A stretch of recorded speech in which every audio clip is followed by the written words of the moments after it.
Reflexions, la segona part de la trilogia de l'artista mallorquí Llorenç Garrit, Turris Eburnea, arriba a la sala d'exposició del claustre del Carme d'Amor amb tota la força i vitalitat d'un creador polifacètic que extreu les seves qualitats de la recerca persistent i de l'experimentació.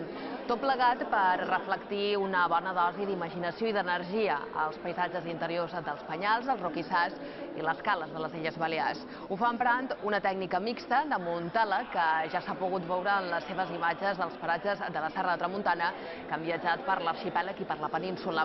La mostra es pot visitar fins al dia 11 de juliol pròxim. Aquí podran trobar les reflexions de les Turris Eburneiques, la baixada dels cims, les pintures que veureu de nivell de mar. O sigui, representen en aquest cas més bé els penya-segats vists des de la costa que no els cims o les muntanyes en si. I després la tercera part d'aquesta trilogia, que és el fil argumental, és aquari, que és ja submergit a davall l'aigua de les nostres illes.